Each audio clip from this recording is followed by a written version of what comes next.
how to integrate course material into a paper. So when writing a paper, it's really important to support your thoughts and ideas with theoretical or research knowledge. In other words, course material. So what exactly do we mean by course material?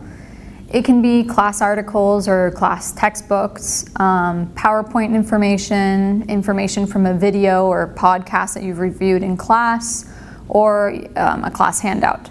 You know a lot, so the theory will just give more power to what you're sharing. Why else do we use course material in a paper? Along with giving more validity, substance, and context to what you're stating, you'll be giving due credit to the person who came up with that concept or theory.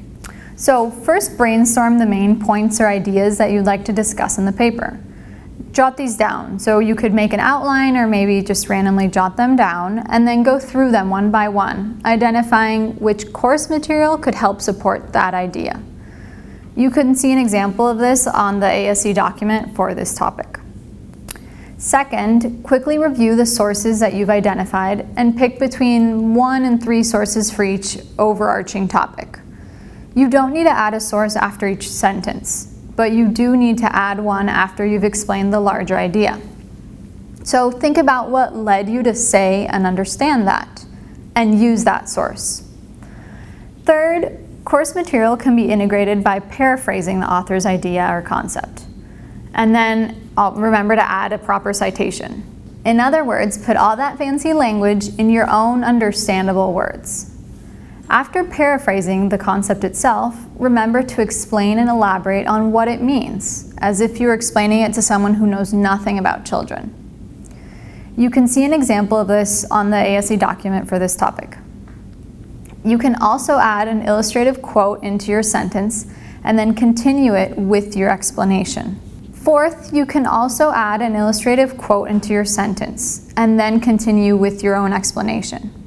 Sometimes the author's words or terms are so clear that they can't really be changed, or maybe you feel it's important to state a certain term as is.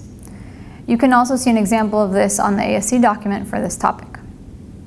If you do this, you're either using the quote as a springboard to later explain and expand a topic or concept, or as in this example on the ASC document, you're using it as part of your explanation. However, it's important to remember to never insert theory, like paraphrasing or quote, without elaborating on it. The most important part of writing papers is to be able to explain complex concepts in a fluid, understandable, and knowledgeable manner. Course material is really important, but its role is to back up your thoughts, not replace them. Lastly, when choosing course material, make sure that it's helping to illustrate your point. It has to be directly tied to it. And in parallel, your point should be relevant to answering the question in the assignment.